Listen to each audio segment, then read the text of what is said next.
विद्यार्थी मग तो स्कूल स्टुडंट असो किंवा कॉलेज, प्रत्येकाचा एकच प्रश्न असतो. आम्ही अभ्यास तर करतो, पण तो लक्षात नाही राहत, कॉन्सन्ट्रेशन नाही होत.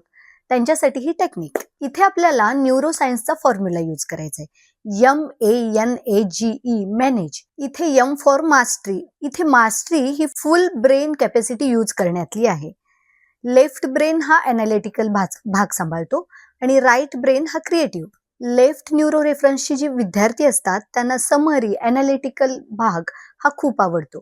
त्याप्रमाणे राईट न्यूरो रेफरन्सची जी मुलं असतात त्यांना ती थोडीशी क्रिएटिव्ह असतात. त्यांना म्युझिक, लोकांची चहलपहल यात जास्त अभ्यास होतो. नोट्समध्ये पण ही मुलं हायलायटर, स्टिकर वापरणं जास्त प्रिफर करतात. जेव्हा तुम्ही अभ्यास करता तेव्हा होल ब्रेन टेक्निक यूज करा. नंबर 1 ओव्हरव्ह्यू करा. नंबर 2 समरी बनवा. नंबर 3 की पॉइंट्स लिहा. आणि चौथा आहे पुस्तक बंद करून सर्व वाचलेले एकदा आठवा.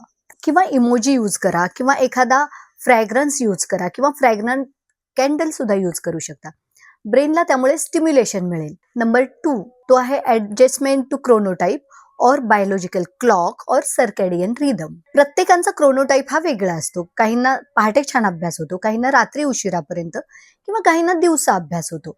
तर प्रत्येकाने आपापला क्रोनोटाईप ओळखून त्यावेळी अभ्यास करणे जास्त सोयीस्कर होईल. Number 3 new learning. क्रोनोटाईपनुसार तुमचा मॅक्सिमम फोकस टाइम जो आहे त्या वेळात तुम्ही अभ्यास करा. रिव्हिजन हे कधी करू शकता. नंबर 4 आहे A for attention and focus. इथे तुम्ही पार्किन्सन्स लॉ ही यूज करू शकता.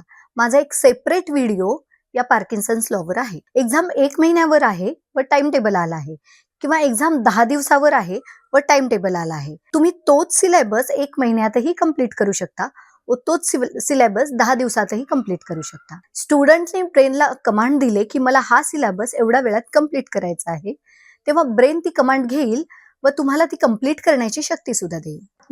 जी for gaining momentum. Maximum focus हा 45 मिनिट्स पेक्षा जास्त होत नाही किंवा 20 मिनिट्स नंतर तुमचा फोकस हा कमी व्हायला लागतो. जसे पोमोडोरो टेक्निक. अभ्यास करते वेळी सगळे नोटिफिकेशन्स बंद, नो डिस्ट्रॅक्शन्स. लास्ट आहे अभ्यास करते वेळी वातावरण निर्मिती ही तेवढीच महत्वाची आहे. आजूबाजूचे वातावरण एकदम शांत ठेवा. अभ्यास करते वेळी म्युझिक ऐका, लिरिक्स नको. अल्फा व बीटा बायन्युरल बीट्स ऐकल्याने फोकस जास्त वाढतो. माझ्याकडे एवढाच टाइम आहे, माझी एवढीच कॅपॅसिटी आहे, मी होल ब्रेननी काम करणार आहे.